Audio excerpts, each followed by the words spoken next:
Bismillah. Assalamualaikum warahmatullahi wabarakatuh.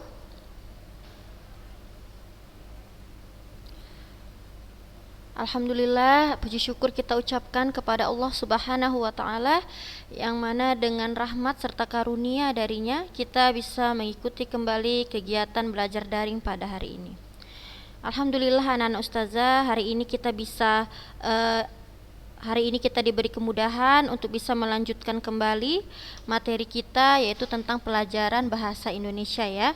Jadi untuk hari ini kita masuk bab baru ya, tapi ada bab yang ustazah lewatkan karena memang menurut ustazah itu tidak perlu lagi lah untuk dipelajari ya anak-anak ustazah.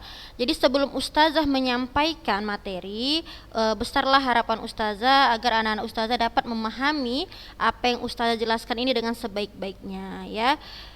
Jadi untuk fokus dalam dalam menyimak apa yang sudah ustazah jelaskan. Oke, jadi anak-anak ustazah, kita kan kemarin itu udah bahas tentang teks editorial ya.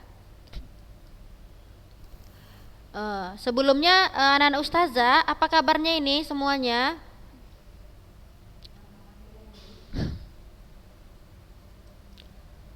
Ini kan. Apa kabarnya anak-anak ustazah? Sehat ya? Alhamdulillah. Oke nak, sebelum kita mulai boleh absen dulu ya. Sekalian absen, sekalian ustazah jelaskan aja. Nah, jadi untuk materi yang dilewatkan adalah tentang novel, karena memang di masa pandemik seperti ini ya jam kita kan agak berkurang. Jadi kita kan udah sering lah belajar tentang novel, cerpen ya kan, unsur-unsurnya. Jadi saya rasa ya nggak terlalu penting untuk dipelajari ya, karena sebelumnya kita pernah mempelajari tentang novel. Jadi kita masuk ke bab kelima. Bentar ya. Semuanya buka kameranya ya nak, lalu itu mic-nya dimatikan aja dulu ya. Nanti kalau ustazah bertanya atau ada pertanyaan boleh dibuka lagi. Oke?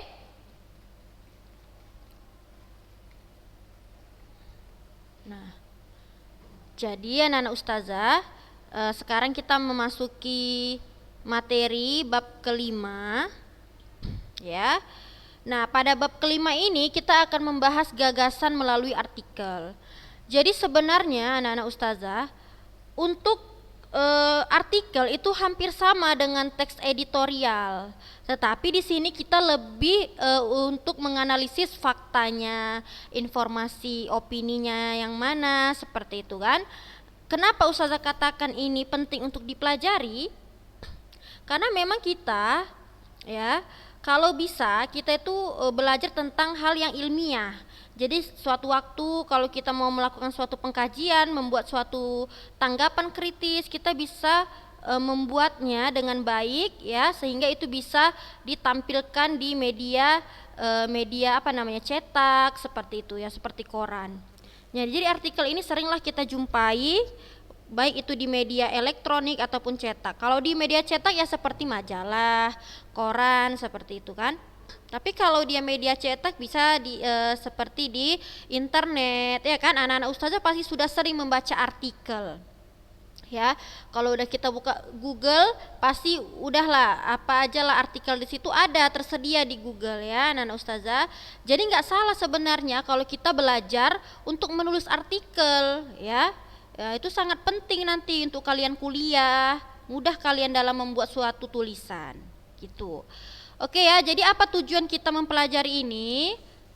Nah, di sini sudah tertera. Ya, jadi kompetensi yang mau kita capai, yang akan kita capai pada pembelajaran ini ialah pertama, kita akan mengevaluasi informasi baik fakta maupun opini dalam sebuah artikel yang dibaca. Ya.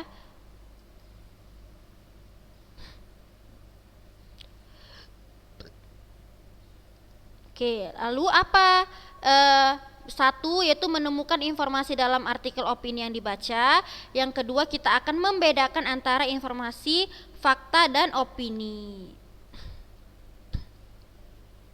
Nah, anak-anak ustazah, jadi inilah materi pertama kita, diawali dengan mengevaluasi informasi baik fakta maupun opini dalam sebuah artikel yang dibaca.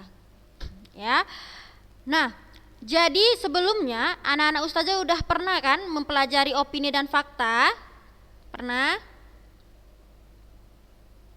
Pernah. Ya, pernah ya.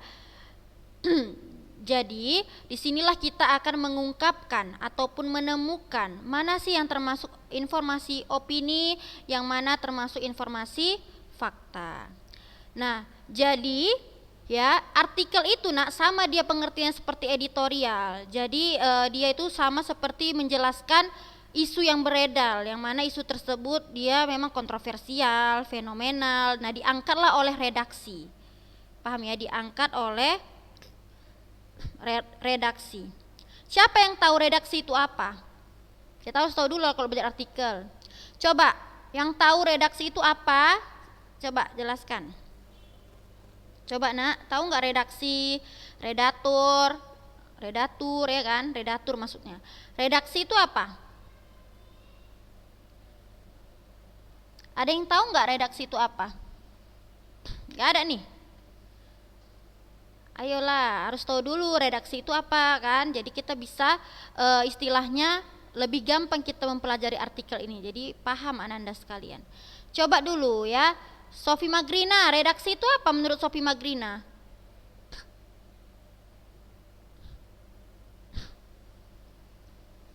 Redaksi itu kalau ya memang yang dibuatnya itu adalah pernyataan. Coba ya, si Nurul Adinda, redaksi itu apa nak?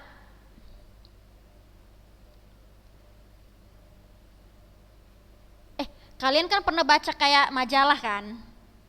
Atau kalian pernah nggak membuat majalah sekolah? Ada redaksinya. Kalau kalian buat makalah ada nggak redaksinya? Apa? Iya, dia bisa disebut penulis juga bisa. Redaksi itu orang yang menyusun. Dialah yang yang memilih, menyusun tulisan yang akan dimasukkan ke dalam surat kabar dan sebagainya. Jadi anak-anak ustazah, siapa yang menulis artikel ini? Yang menulis artikel ini biasanya adalah redaksi atau redaktur.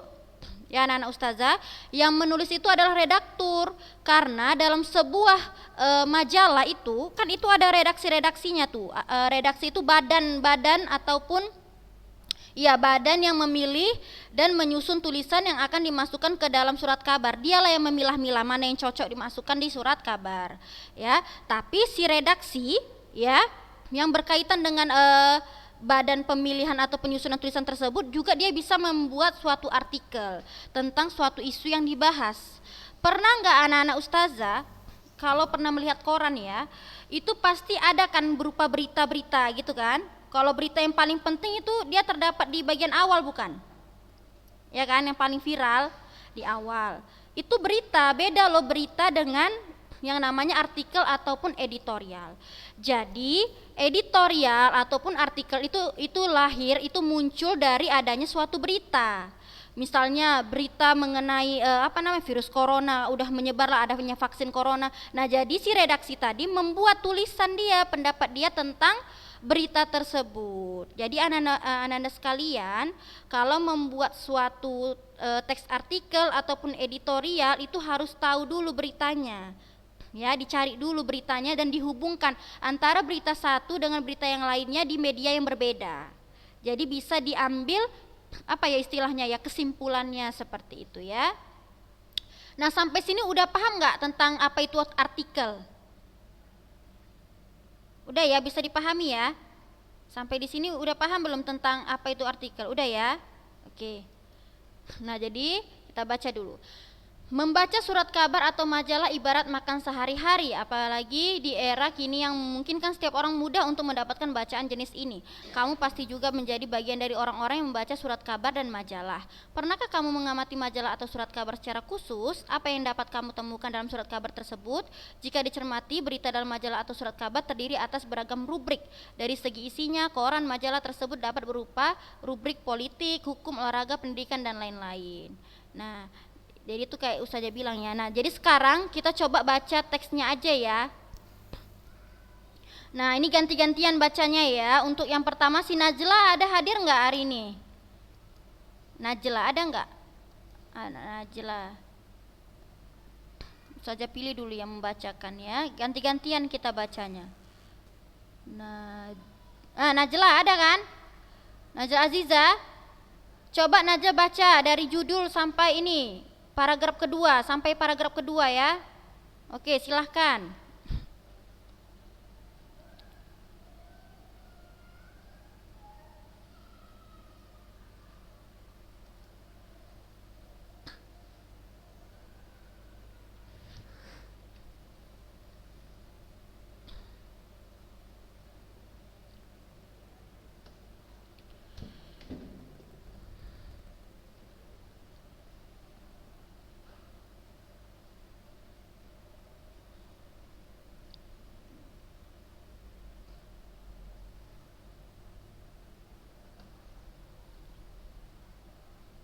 Udah nampak?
Oke, cukup ya nak.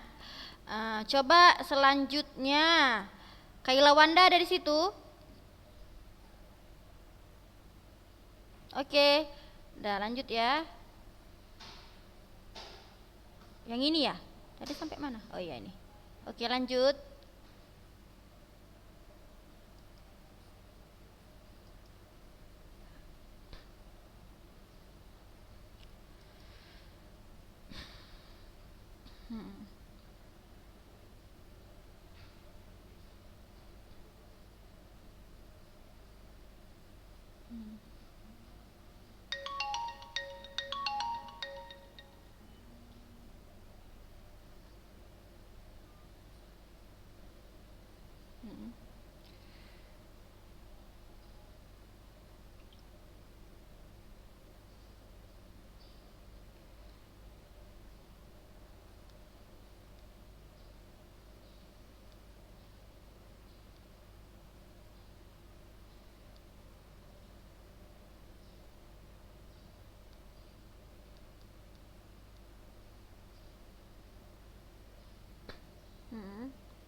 Oke cukup ya nak.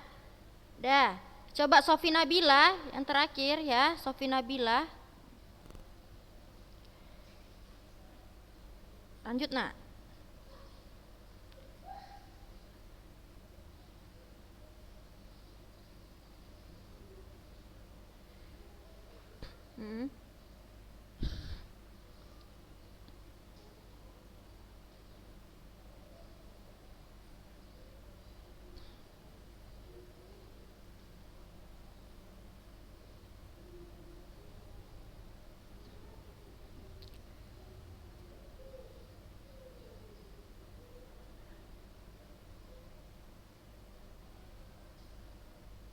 Oke, udah selesai ya. Bentar ya nak, Mi, boleh angkat telepon? Bentar, penting kayaknya. Bentar ya nak. Halo, apa? Orang Zoom kok, lagi Zoom ini, nanti nggak fokus kakak. Ada apa? Loh, kakak lagi ngajar. Iya, makanya. Ya. Dedek, salam.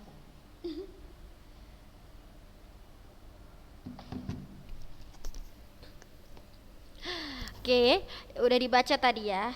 Ustazah mau tanya dulu, siapa yang bisa menemukan dari artikel ini ya yang mengungkapkan suatu permasalahan? Ada nggak pembahasan atau informasi yang mengungkapkan suatu permasalahan pada artikel yang tadi kita baca? Coba siapa yang bisa? Karena kan datangnya artikel itu karena suatu isu atau permasalahan kan? Coba siapa yang bisa? Ada yang bisa nih menemukan masalah yang diungkapkan penulis ataupun redaksi pada teks artikel tersebut. Coba siapa? Biar enak kita bahasnya, kita harus tahu dulu permasalahannya apa. Coba anak-anak ustazah. Kok diam aja nih? Kok pada tutup mic semua ini? Iya, siapa itu? Oh, Rizky Mesarob. Apa tuh yang jadi masalahnya di situ?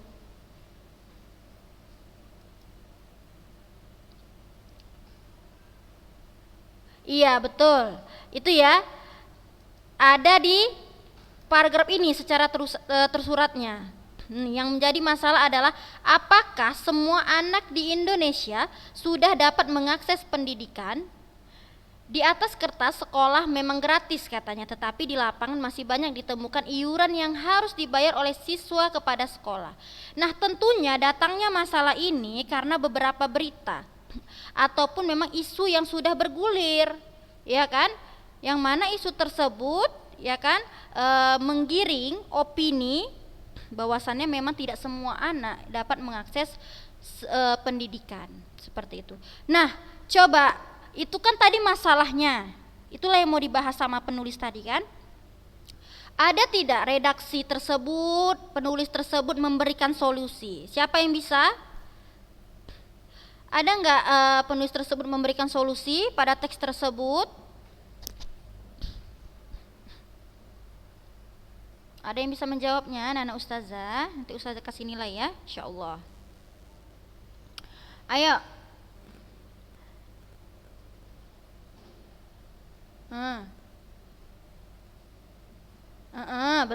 Betul. Terus coba di paragraf yang keberapa itu?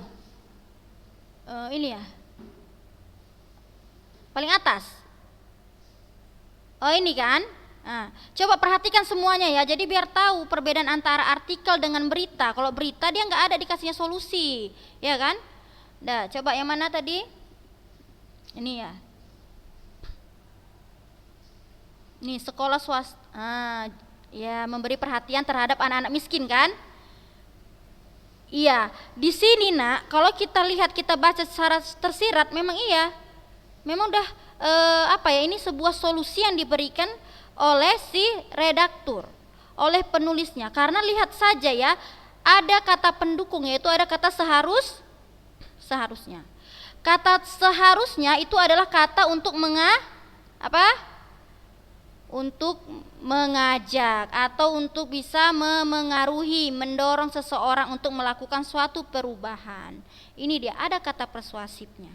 Pertama, solusi yang diberikan penulis, sekolah swasta harusnya memberi perhatian terhadap anak-anak miskin. Negara tetap hadir di sana, misalnya dengan membuat aturan setiap sekolah swasta wajib menyediakan 20% bangku untuk anak-anak miskin dengan biaya murah bahkan gratis.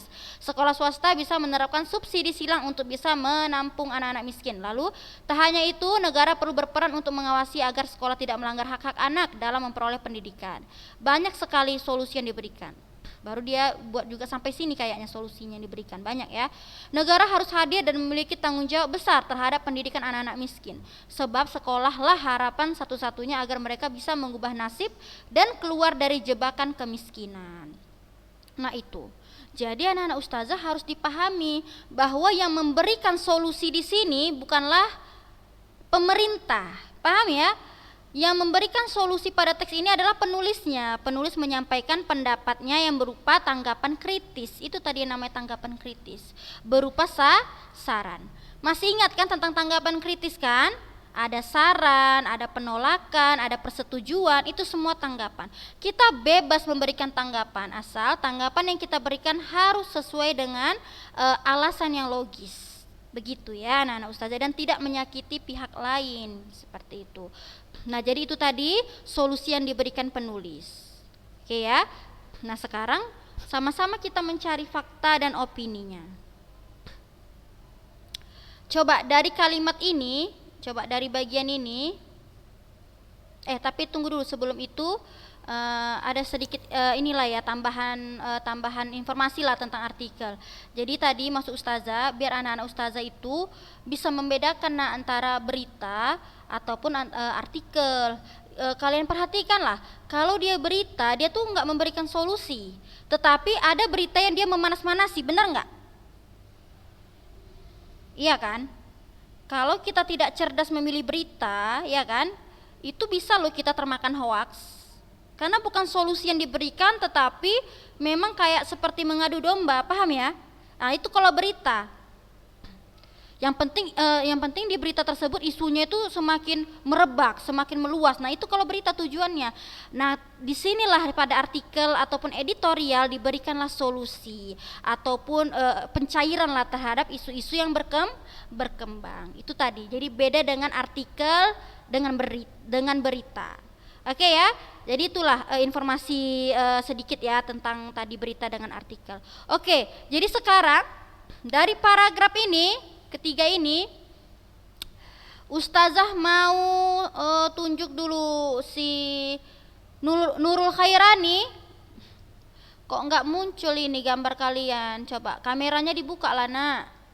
Kok nggak ada yang buka kamera? Buka kameranya. Nurul.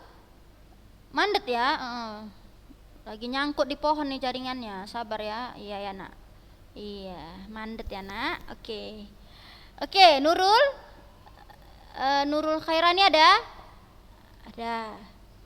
oke, Nurul dari ketiga paragraf ini, coba ada nggak kalimat fakta atau informasi fakta yang Nurul temukan?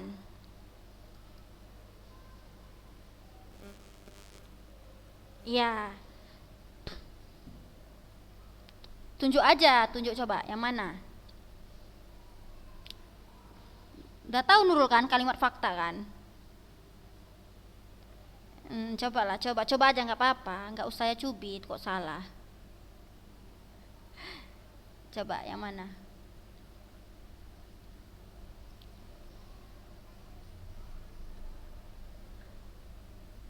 Yang mana?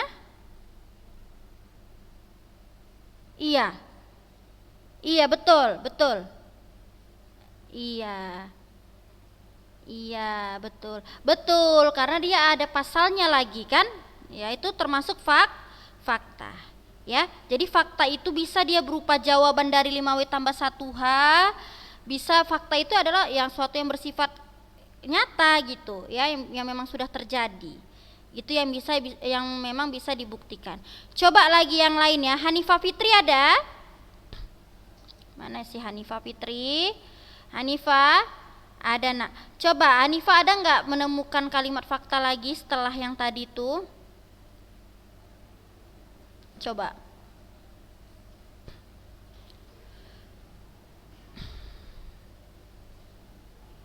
Coba ada nggak fakta di situ? Atau kalau susah untuk mendapatkan fakta, opini pun boleh nah, opini. Jadi bisa kita bedakan.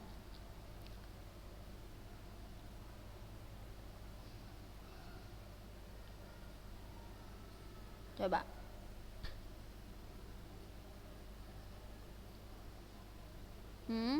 Iya nggak apa-apa, saya tunggu. Coba. Opini boleh, fakta juga boleh. Ya nggak apa-apa lah, salah. Hmm. Uh-uh. Uh-uh. Uh-uh. Iya. Itu termasuk apa? Opini apa fakta? Oh iya betul, opini. Karena itu adalah kata-kata dari mantan presiden, paham nggak? Karena itu kan prinsip dia ya kan, karena setiap orang kan punya beda-beda pandangan ya kan. Nah jadi itu termasuk opini. Nah jadi anak-anak ustaz sekalian, bisa nggak kalian membedakan antara fakta dan opini? Saya tanya dulu semuanya, bisa? Bisa ya. Nah jadi beda nggak antara fakta dan opini? Beda. Kalau opini apa artinya? Iya, pendapat yang memang pendapat tersebut belum tentu bisa bisa dibuktikan, gitu ya kan? Itu kalau opini. Jadi ini masih opini penulis. Iyalah, opini penulis jelas ini kan isu yang beredar nih. Apalagi yang ini. Bangsa yang maju menandakan setiap warganya bisa mengakses pendidikan dengan baik, ya kan? Itu pun termasuk opini.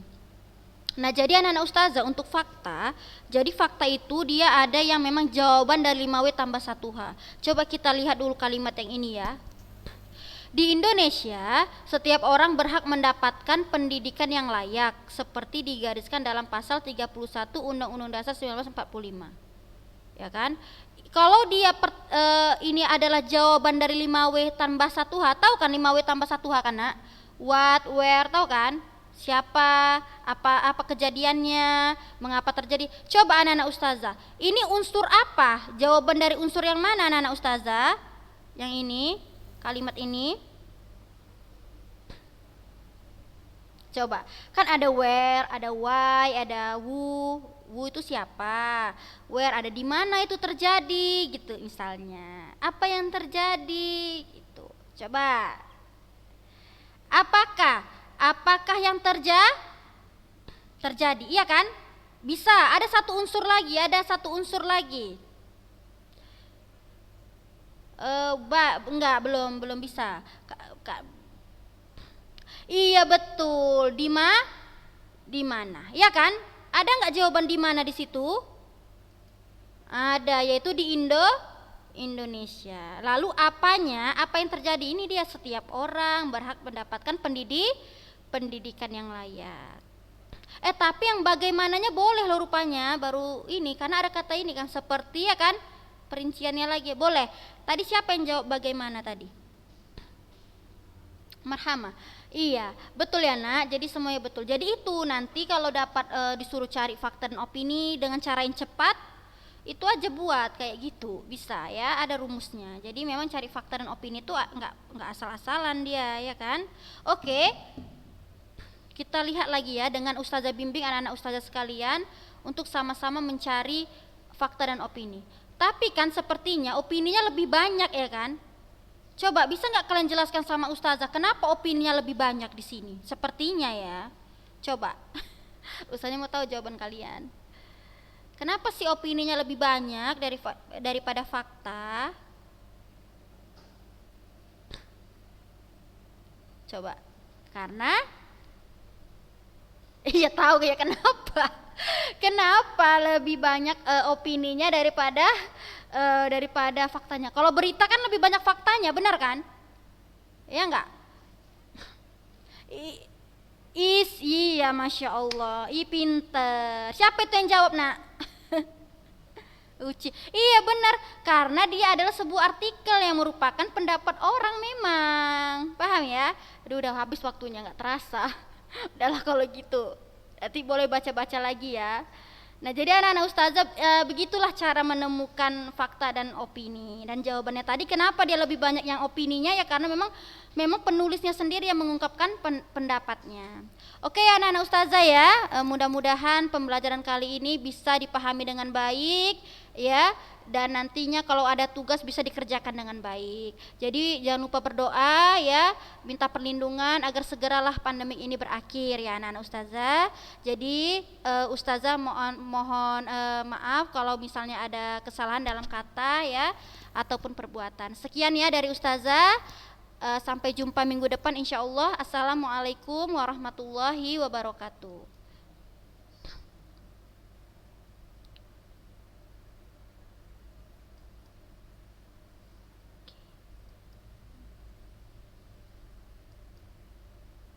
Oke, dimatikan juga ini rekamannya.